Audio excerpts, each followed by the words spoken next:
In the late 19th century, the world was still ruled by empires, and Europe was the center of it all, prosperous, powerful, and, as it would soon prove, on the brink of unraveling.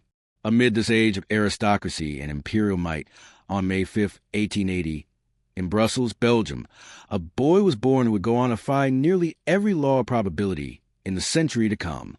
His name was Adrian Carton de Wiart. The child of Belgian nobility with distant British roots, he would later renounce comfort, privilege, and even body parts in pursuit of a brutal kind of glory.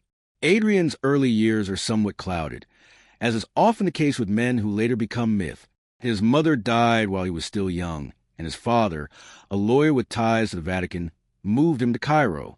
There, Adrian was exposed to a cosmopolitan mix of cultures, but also the rigid expectations of upper-class European life. It was never really his world. The rules bored him.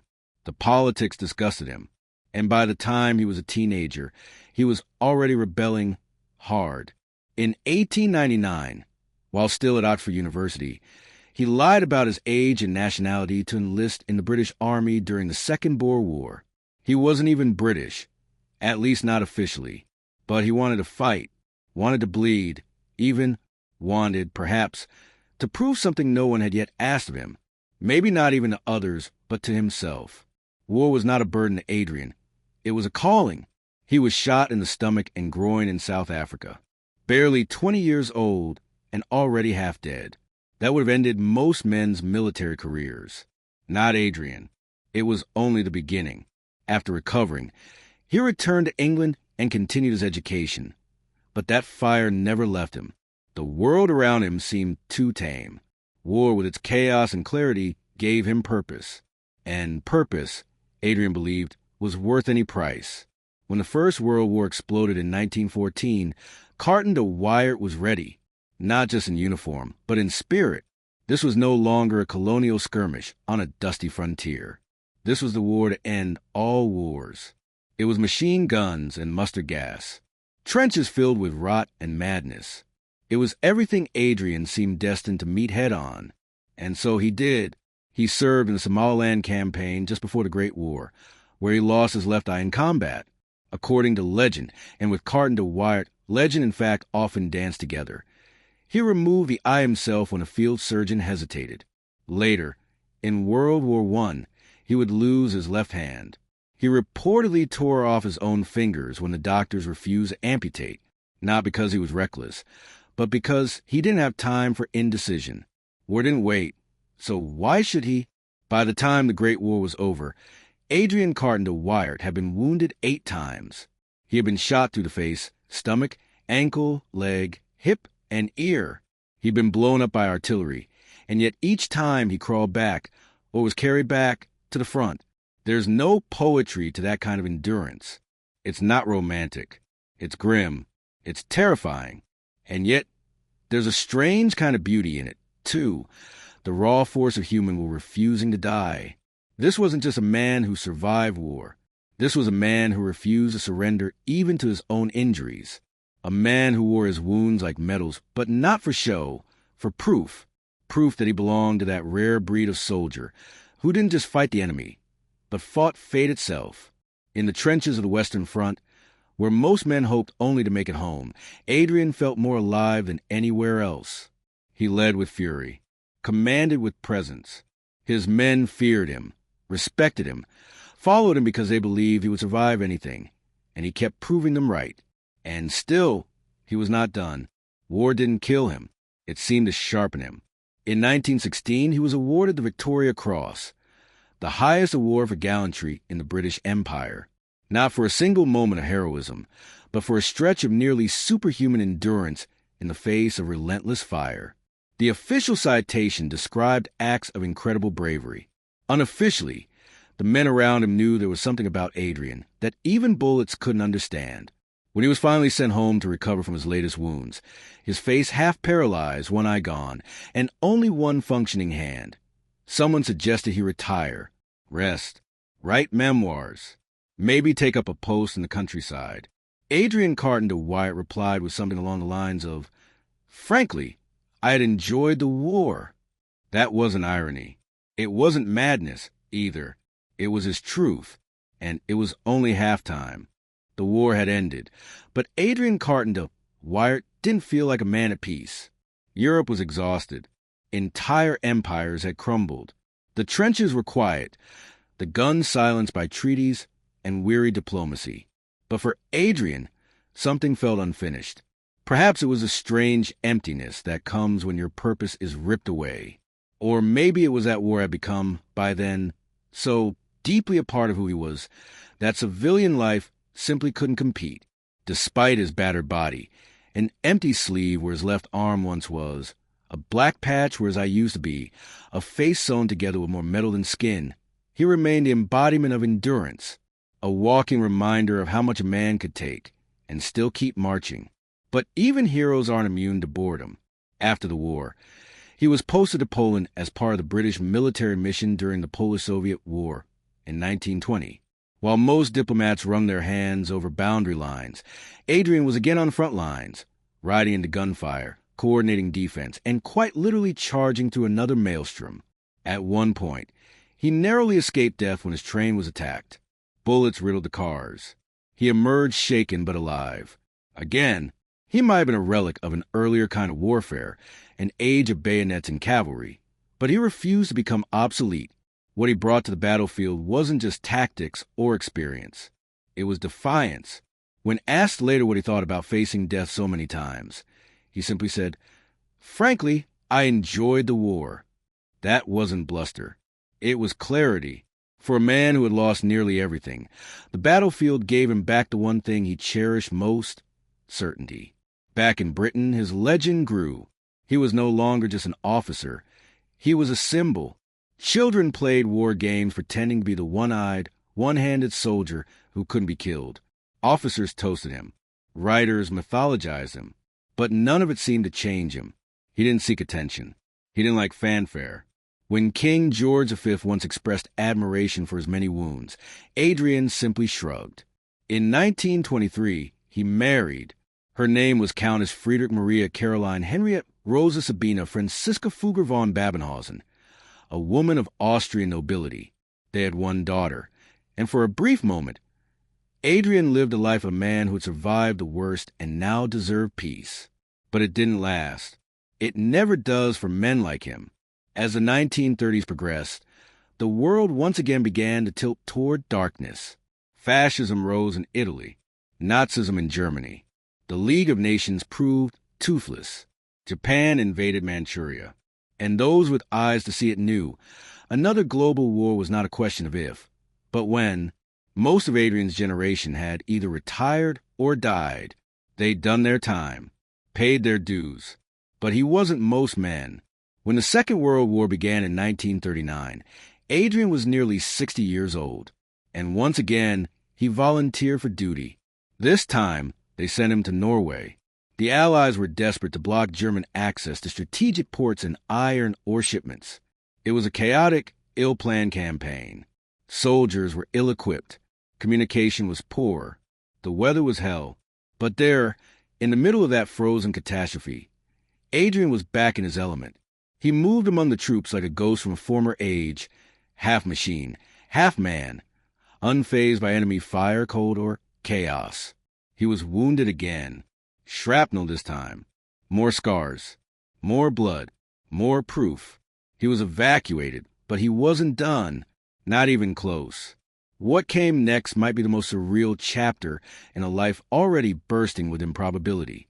In 1941, Adrian was sent on a secret diplomatic mission to Yugoslavia.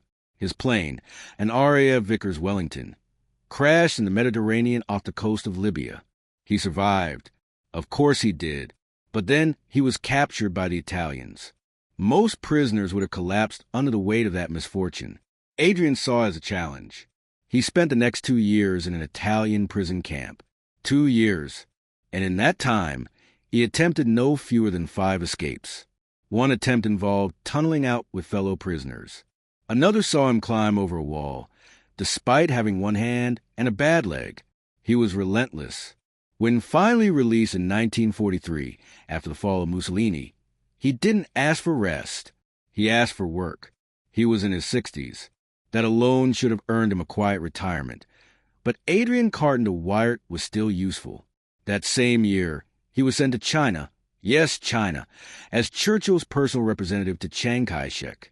There, in the middle of an entirely different kind of war, in a culture foreign to everything he'd known, he moved with the same stubborn dignity. In letters, he described the Chinese as charming and impossible. He spent hours playing cards, dining with generals, writing his thoughts with the kind of candor only a man who feared nothing could muster. He respected strength, loyalty, and clarity, regardless of language or continent. In 1947, Adrian Carton de Wiart finally retired, for real this time. He was 67. He returned to England, where he lived out his final years in quiet dignity, no longer dodging bullets, but still carrying every single one of them in his flesh, his memory, and his story. By the time Adrian Carton de Wiart returned to England for good, he had lived more lives than most men dare to imagine. He had faced death so many times and become almost a companion, familiar, unwelcome, but not feared. And now, for the first time in decades, he found himself surrounded by peace. The kind of peace that doesn't make headlines. Quiet streets, clocks ticking in unison, fireplaces instead of firestorms. And for a man forged in chaos, that peace may have been the strangest battlefield of all. What do you do when the one thing you're best at, fighting wars, is no longer needed? The world had changed by the late 1940s. The old empires were crumbling, new powers were rising, and warfare itself was evolving. Where Adrian had once led charges with revolvers and sabers, battles were now fought from planes, in the shadows of nuclear threats and political chess games. He was no longer the future of war. He was its living ghost. But ghosts have memories, and Adrian's were sharper than most. He could remember, in vivid detail, the smell of rotting sandbags in Flanders, the taste of blood in his mouth after being shot through the jaw, the way a man's eyes looked the moment before they collapsed. He carried those images not as burdens, but as truths, unshakable facts of his life. They didn't haunt him. They defined him. He didn't talk much about trauma. That word wasn't even part of the military vocabulary in his day. Men like Adrian didn't have PTSD. They had nightmares. They had habits. They had silence. And his silence was loud. Friends noticed that he rarely spoke about his feelings. He didn't dwell on losses. He never indulged in self-pity. But if you listen closely, the war was always there. In his sharp wit, in his impatience with bureaucracy, in the way he seemed almost amused by the very idea of civilian fear. After all, what did ordinary danger mean to a man who had once pulled off his own fingers? But beneath the iron will, there was a man, and not an unfeeling one. He had seen too much death to be untouched. He just refused to let it show. That was his way. The old world way. Endure. Don't explain. Carry it with you, but don't let it weigh others down. His wife passed away in 1949. They had spent decades apart. Her in Austria during the war, him traipsing across continents and war zones. Theirs had never been a storybook marriage, but it had held, and her death, quiet and uncelebrated, seemed to mark the end of an era for Adrian. His daughter had married. His comrades were gone. The world he knew had vanished, yet he carried on. In his final years, Adrian wrote his memoirs. The book, titled Happy Odyssey, is perhaps the clearest window into the mind of a man who should have died a dozen times, but didn't. It is not a sentimental book. It is not drenched in sorrow or regret. Instead, it is startlingly direct, often humorous, and deeply British in its understatement. When describing being shot in the face, he refers to it as a nuisance. When recounting the plane crash that led to his capture, he calls it a mishap. There is no bravado, just a calm recounting of the impossible. He makes no attempt to be a hero, which, in a way, only makes him more one. What becomes clear from reading his words is that Adrian never saw himself as exceptional. He saw war as a job. A terrible job, yes, but one someone had to do. He never once claimed to enjoy killing. He rarely spoke of politics. He hated inefficiency, respected courage, and believed, perhaps more than anything else, in the value of duty. That belief had been tested more brutally than most. 11 wounds, countless operations, years in a prison camp. a body stitched back together more times than a rag doll. But he never wavered, because to waver, in his eyes, would have meant giving up on the very thing that made him who he was. He was the kind of man who would rather lose a limb than lose his place in the fight. And he proved that, again and again, in a century full of destruction. He became a symbol of survival not just because he lived, but because he never once asked for pity. He wore his injuries like old boots, tattered, yes, but useful still, carried on out of familiarity and purpose, not pride. In 1963, at the age of 83, Adrian Carton de Wiart died peacefully in bed. Let that sit for a moment. After surviving bullets, shrapnel, plane crashes, and prison camps, after giving half his body to the battlefield, he died with a pillow under his head, not in a trench, not in a bombing raid, not in a blaze of glory, but in the quiet, a soldier to the end. But also a man who, perhaps for the first time in decades, got to meet death not with snarl, but with rest. While Adrian Carton de Wiart moved from battlefield to battlefield, bleeding in service of an empire, the world around him was unraveling and rebuilding itself in ways no single man, not even one as relentless as Adrian, could fully control. His life was framed by 2 global conflicts, but the threads that bound those wars were woven from far deeper forces. Shifting empires, clashing ideologies, and the failure of diplomacy to contain ambition. The Europe that raised Adrian was a place of tradition. Royalty still ruled much of the continent. Colonial empires stretched across Africa, Asia, and beyond. The values of duty, honor, and sacrifice weren't just ideals. They were institutions. Adrian was born into that world, shaped by its codes, and forged into a soldier who believed, above all, in the righteousness of action. But as the 20th century unfolded, those old values came under siege. The First World War shattered the illusion of noble war. It wasn't cavalry charges and polished uniforms anymore. It was trench rot, artillery that turned men to mist, machine guns that could wipe out a company in seconds. The industrial age had turned slaughter into a science. And yet, Adrian thrived in that horror, not because he loved violence, but because he understood it. There was a strange kind of clarity in combat for him, a simplicity that civilian life never offered. Orders, objectives, enemies, no games, no pretense, just survival and service. But while he was losing eyes and hands, the world was losing patience with the very system he fought for. Monarchies fell, revolutions rose. The Russian Empire collapsed, birthing the Soviet Union. The Ottoman Empire crumbled. Austria-Hungary dissolved. The very map of Europe was rewritten, and Adrian, in his own way, was a witness to all of it. In Poland, he saw firsthand how fragile nations could be, how borders drawn by diplomats on paper often dissolved in blood. He watched communism expand like wildfire, challenging everything he had ever been taught to believe about duty and hierarchy. To Adrian, there was a madness to it all, not just in the ideologies themselves, but in the way the world seemed to fall for them, over and over again. Then came the interwar years. While Adrian remained in uniform, Europe indulged in the illusion of peace. But beneath the surface, the old resentments festered. Germany, humiliated by the Treaty of Versailles, fumed in silence. Italy turned to fascism. Japan eyed conquest.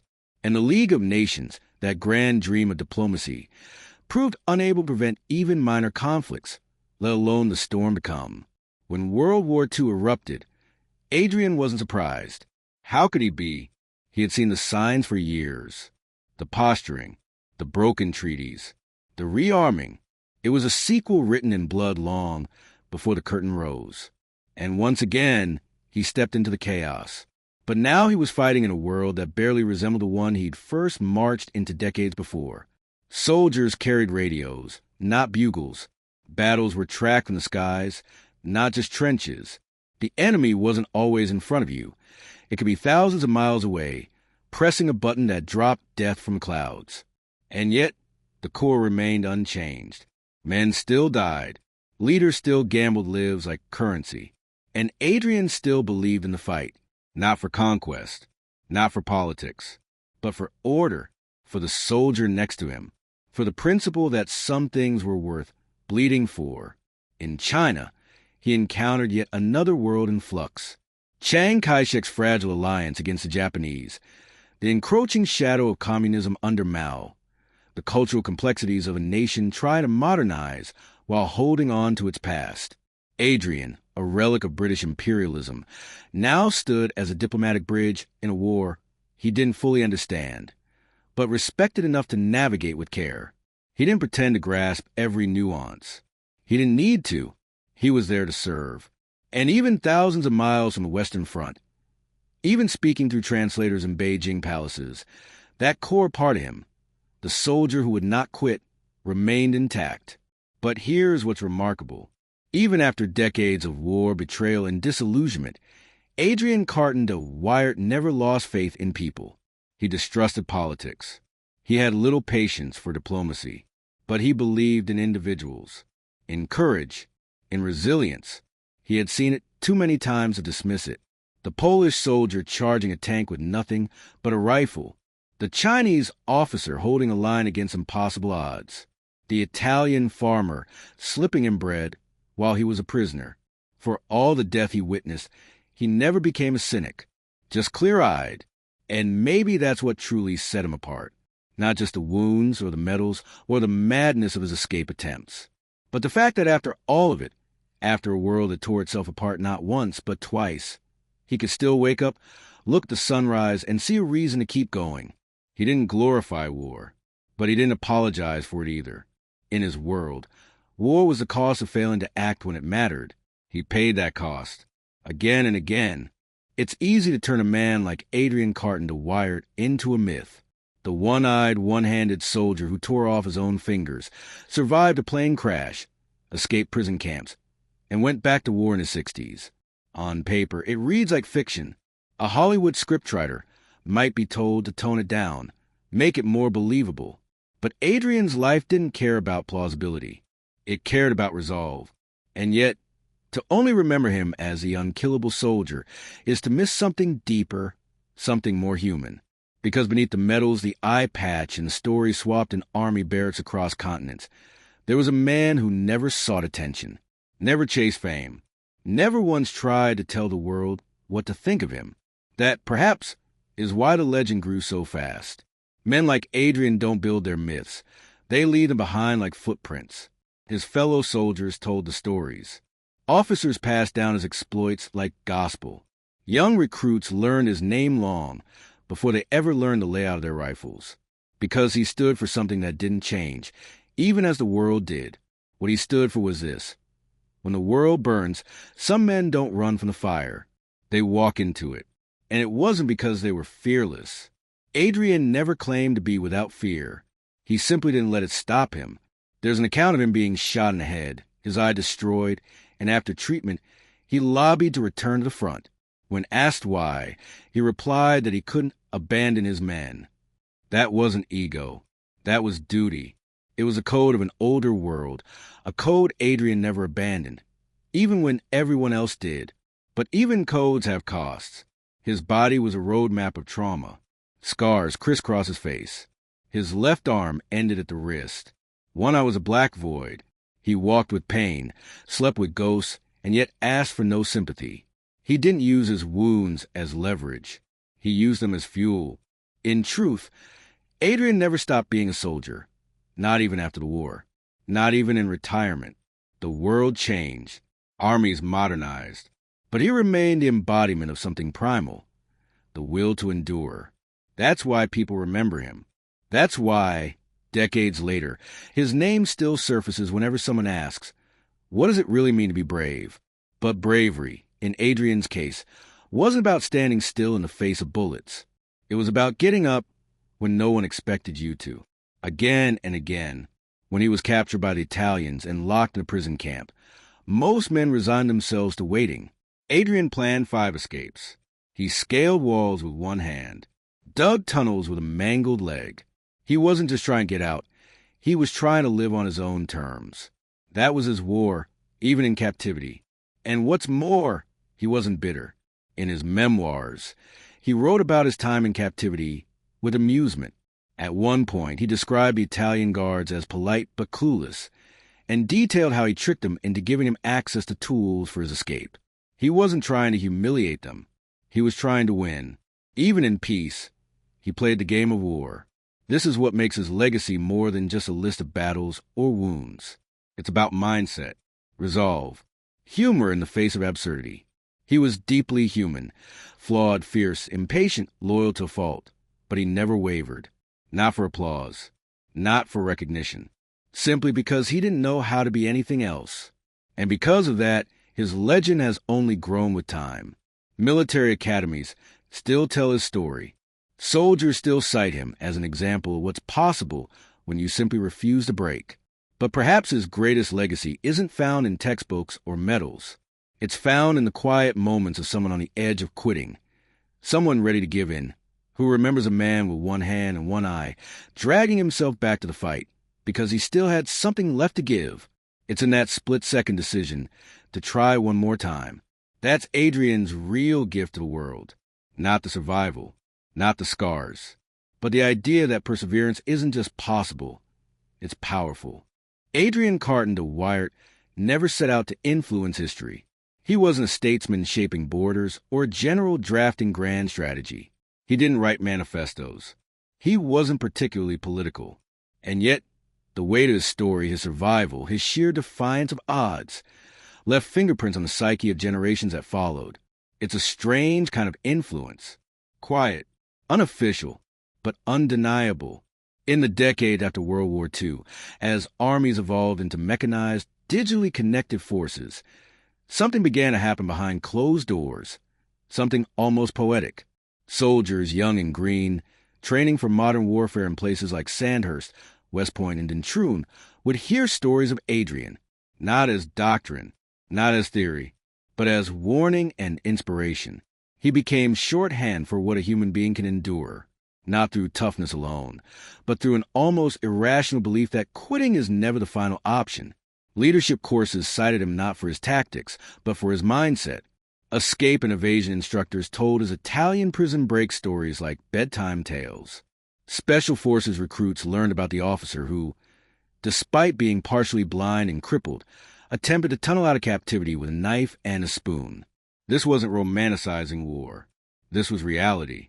These were stories that reminded trainees that limits are often lies, that when the mission fails, the map is lost, and your gear is gone, well, is what remains. But his legacy didn't just impact military culture. It bled into broader notions of resilience. Writers, historians, even psychologists studying human grit found themselves referencing Adrian, not as a blueprint, but as a boundary pusher, an edge case for what sheer mental conviction could withstand. Because that's what his life really proved, that the human mind, when married to purpose, can carry the body farther than it should logically go. He never glamorized pain. He didn't write sweeping reflections on trauma. He rarely even admitted to suffering, but it was understood. That's part of what made him so compelling. He didn't need to say it. His body said it for him. In a modern world obsessed with therapy, self-discovery, and unpacking emotional wounds, Adrian is a jarring contrast, not because he rejected introspection, but because he simply acted. That action-based philosophy of doing before explaining has become rare and for many refreshing. He also challenged another modern myth, that trauma always leads to destruction. For Adrian, trauma became purpose. It didn't make him a saint. It made him focused, sharp, stripped of illusion. And in that rawness, many saw truth. There's another layer to his influence that's rarely discussed. The way he subtly redefined what it meant to be disabled. Adrian Carton de Wiart was a disabled war hero long before the world acknowledged that term. He didn't hide his injuries. He didn't let them define him, either. He led men with a single hand. He aimed weapons with one eye. He escaped captivity with a limp. In doing so, he shattered a quiet stigma that injury equals incapacity. To his men, his wounds weren't a liability. They were proof. Proof that he'd been where they were going, that he'd paid the price already, that he wasn't asking anything of them he hadn't already endured.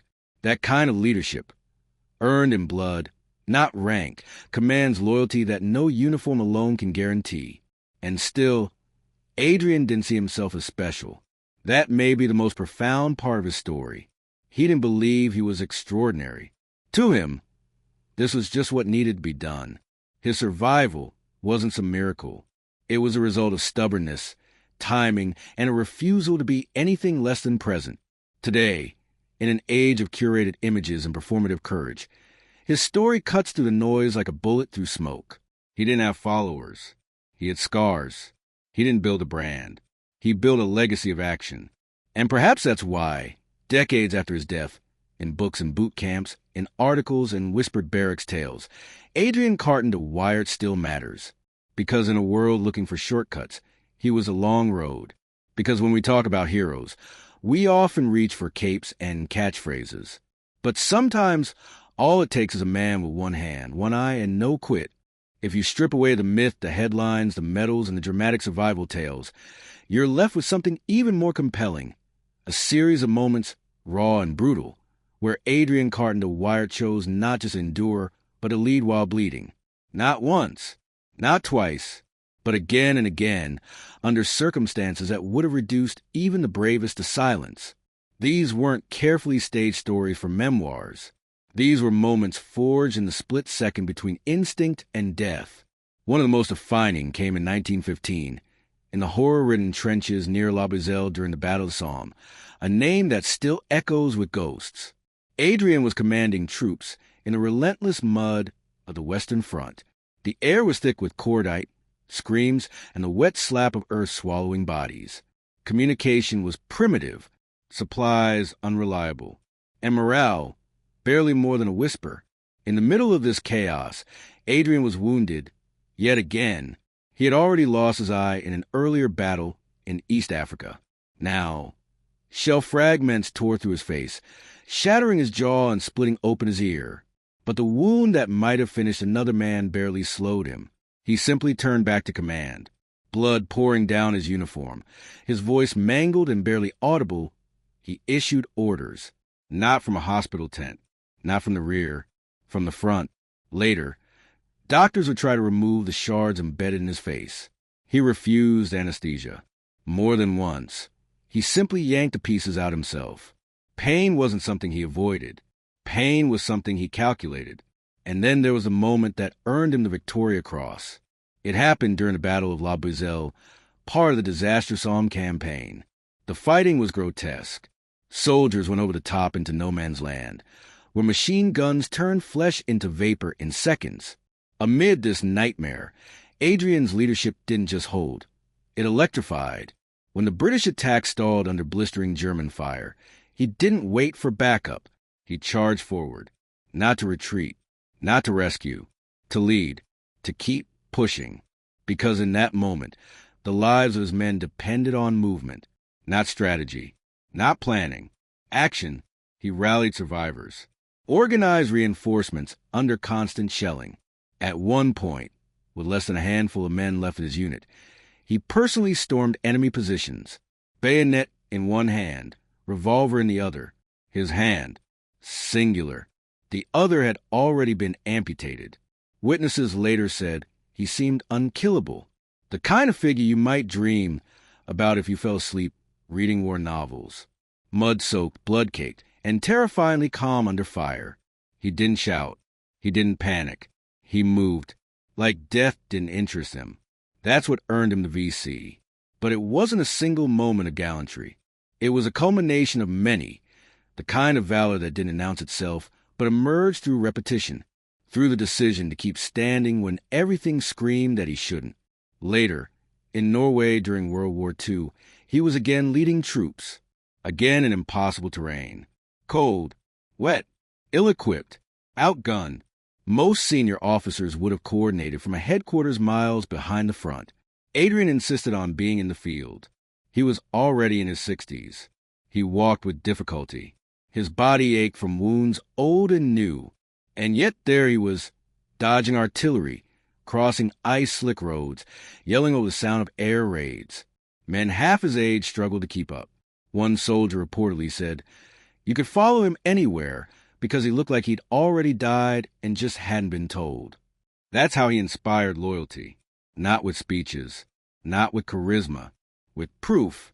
Even after being captured in 1941, after surviving a plane crash off the coast of Libya, he refused to accept passivity. Most officers captured by the enemy expect a negotiation.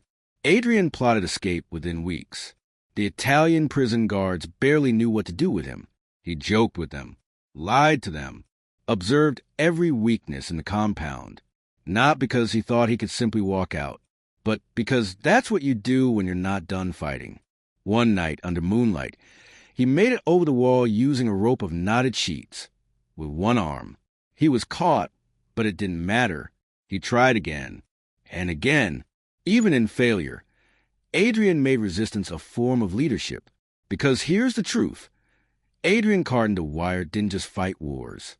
He embodied the warfighter's code. He was what soldiers whispered about when the shelling got too loud. The man who kept going. The man who refused to break. Not because he thought he'd survive, but because someone had to go first. And he always would. In a world obsessed with convenience, quick fixes, and safety nets, Adrian Carton de Wiart's life feels almost alien. His story, raw, relentless, improbable, isn't just hard to believe. It's hard to process. A man who didn't just fight in one world war, but two. Who didn't just survive injuries, but kept volunteering for more. Who didn't just face death, but walked into its line of sight again and again, with his sleeves rolled up and his jaw set. The more you think about it, the more his story begs a question that stretches far beyond the battlefield. What does it actually mean to be unbreakable? Not in a mythical, superhuman sense, not in movie terms, but in real life. Adrian wasn't unkillable because he dodged bullets with divine luck. He was unkillable because he never gave up control of the one thing no one could take from him, his decision to keep going. In an age where most of us are trained to fear discomfort, he ran toward it. Where others would measure risk, he measured responsibility. Where most men would break down after one major wound, Adrian wore his 11th like it was part of the job description. And yet, he wasn't cold. He wasn't made of stone. He was known to smile, to joke, to drink, to gamble. He loved good food and strong tea. In China, he even developed a taste for mahjong. His letters home from Beijing are filled with wit, sarcasm, and moments of surprising tenderness. There was a man under all that grit. He just didn't wear his softness on the outside. That contrast, that collision of toughness and humanity, is what makes him so magnetic today. Because we live in a time when hardship feels like a glitch in the system. When suffering is often seen as something to eliminate, not endure. When the idea of purpose, of sticking to something through fire, is sometimes dismissed as old-fashioned or naive. But Adrian Carton de Wiart's story doesn't ask for applause. It doesn't even ask for agreement. It simply dares us to imagine what it looks like when a human being refuses to surrender. And not just to enemies, but to fear, to pain, to despair, to the quiet, corrosive thought that maybe I've done enough. He never believed that. Not once. And maybe that's why his story matters more now than ever. Because in a world full of noise, scrolls, likes, arguments, comparisons, his legacy cuts through like a whisper from another time. A whisper that says, you don't need to be perfect. You don't need to be whole. You just need to move forward. He wasn't fearless. He wasn't untouched. He was just certain. Certain that purpose matters more than comfort. That action matters more than appearance. That leading, even broken and bloody, matters more than watching from a distance, safe and whole. So what are we left with then? What does a story leave in our hands? Maybe it's this. You can lose an eye, an arm, years of your life in prison, and still be more alive than most. You can be wounded and still be the strongest person in the room. You can suffer and still choose to serve. You can survive everything the world throws at you. And instead of asking for sympathy, you can ask for the next mission. Adrian Carton de Wiart died quietly in 1963. No battlefield. No bullets. Just the slow passage of time finally doing what no explosion could. He was 83. By then, the world had changed beyond recognition. The empires he fought for were gone. The wars he bled in had become textbooks. The medals had tarnished. But his story? It didn't fade. Because it was never about the medals. It was about what's possible when a person decides to live without excuses. And that is why today, years removed from trenches and telegrams, from bayonets and bunkers, Adrian still stands. Not just as a war hero, not just as a curiosity, but as a blueprint. For courage, for grit, for action in the face of the impossible. He showed us that survival isn't the end of the story. It's just the beginning, if you're brave enough to keep moving. And that is the legacy of Adrian Carton de Wiart. One man, one eye, one hand. No quit, ever.